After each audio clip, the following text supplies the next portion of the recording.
বন্ধুকে চিনে না, নিজের নবীকে চিনে না। নবী সম্বন্ধে কোনো ধারণা নাই আমাদের, নবী সম্বন্ধে কোনো ধারণা নাই। দেখি আপনাদের ভিতরে দিল আছে কিনা, একটু টাচ দিয়া দেখুন।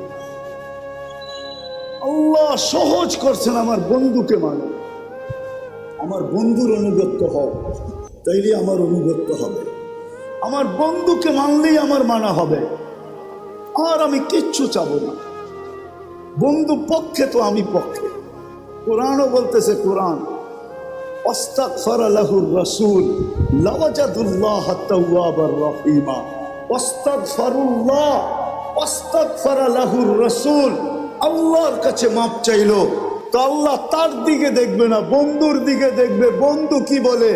বন্ধু যদি খালি ইশারা করে দিল, ইশারা, আস্তাগফারা লাহুর রাসূল লাওয়াজাদুল্লাহ তাওয়াবার রহিমা, আল্লাহ বলে সব গুনাহ মাফ করে দিব। তুই কতগুলা করছিস, কি কি করছিস, এটা আমার দেখার বিষয় না। বন্ধু পক্ষে তো আমি পক্ষে। কিন্তু উম্মত তো বন্ধুই চিনে না, কি করলো এটাও জানে না, কি করতেছে এটাও জানে না, কি করবে এটাও জানে না। আজকে তো উম্মত নবী চিনে না। যদি চিনতো তাহলে আমাদের দেশে আবার কাদিয়ানি হয় কি করে? যেখানে মানুষ চিনে, আসল নকল চিনে, হ্যাঁ, যেই ব্যাংকে নকল টাকা চিনার মেশিন থাকে, ওই ব্যাংকে কি নকল টাকা জমা দেওয়া যায় নাকি? ও তো মেশিনে চেক করে নিবে, ঠিক না? হ্যাঁ, খালি জমা দিতে গেলেই হবে, শুধু চেক করে টাকা ছিঁড়া ছেড়া দিবে না, বরং হাতকড়ি লাগায়া জেলখানায় ঢুকায়া দিবে। তাই না? আমাদের দেশে কি করে হয় কাদিয়ানি?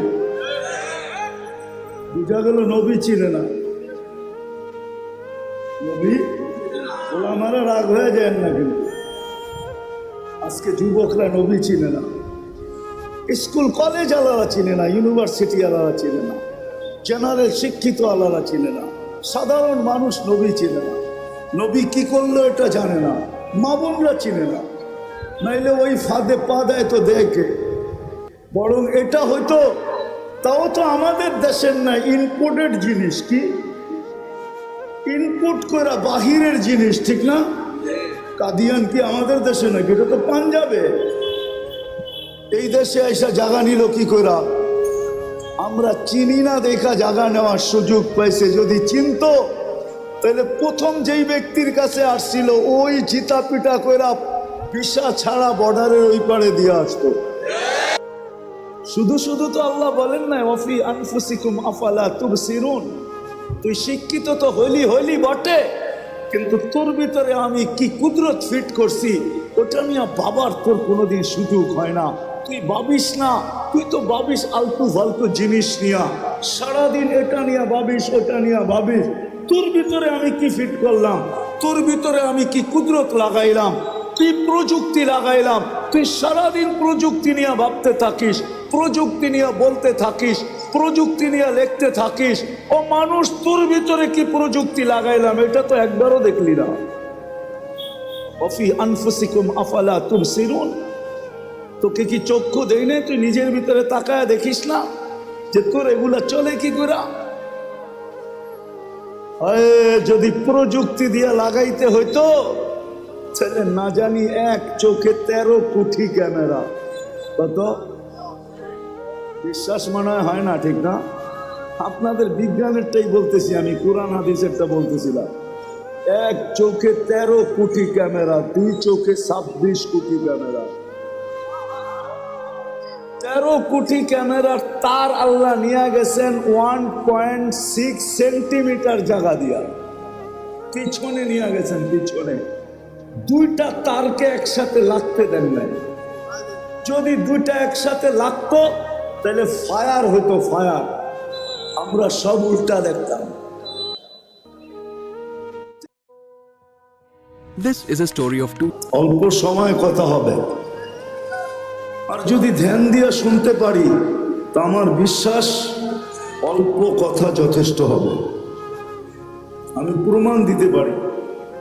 ইব্রাহিম ইবনে আদম রহমতুল্লাহ আলাইহির জীবন দুটা শব্দ দিয়া চেঞ্জ হয়েছে, দুটা শব্দ দিয়া। রাতের অন্ধকারে ঘুম ভেঙে গেছে কারো পায়ের আওয়াজে, তাও নিচে না ছাদের উপরে হাঁটতেছিল, তার পদ আওয়াজে তার ঘুম ভেঙে গেছে। প্রহরীকে বলছে ডাইকা নিয়ে আসো, এই গভীর রাত্রে আমার ছাদে হাঁটে তো হাঁটে কে? প্রহরী ডাইকা নিয়ে আসছে, তো জিজ্ঞাসা করছে এই রাত্রে তুমি ছাদে করো তো করো কি, তোমাকে তো চিনিও না। তো বলছে আমার উট হারায় গেছে, খুঁজতে খুঁজতে আপনার ছাদে চলে আসছি। তখন কিন্তু উনি রাজা, বলখের রাজা, ইরাকের একটা এলাকা বলখ, ওই এরিয়ার উনি রাজা ছিলেন। তো বলছে মাথা নষ্ট নাকি, উট খুঁজবে মরুভূমিতে অথবা জঙ্গলে, তুমি রাজপ্রাসাদের ছাদে উট খুঁজতেছ? তো বলছে রাজা মশাই, যদি আমি পাগল হই তাইলে আপনিও আমার সাথে। বলছে মানি? তাইলে আপনিও পাগল। বলছে কি কইরা? আমি পাগল হলাম কি কইরা, প্রমাণ কি? বলছে আমি যদি ছাদে উঠ খুঁজে না পাই তা আপনি রাজপ্রাসাদে বসে আল্লাহ পাবেন কি কইরা? এতটুক কথায় জীবন চেঞ্জ, সকাল থেকেই জীবন চেঞ্জ। রাজত্ব ছাড়ছেন, ফকিরি গ্রহণ কইরা আজকে ইব্রাহিম ইবনে আদহাম, নাম নিতে দেরি, রহমতুল্লাহ আলাই পড়তে দেরি করে না, রহমতুল্লাহ আলাই পড়তে কেউ দেরি করে না। প্রথম সারির আল্লাহওয়ালাদের ভিতর থেকে একজন। আরেকটা হাদিস থেকে শুনায় দিই, হাদিস কিতাব থেকে। বনি ইসরাইলের একজন বদমাশ ছিল, নাম ছিল কিফিল। বনি ইসরাইলের বদমাশ, প্রতি রাত্রে খরচ করতে হাতে ধরা দিতে বাধ্য হয়েছি,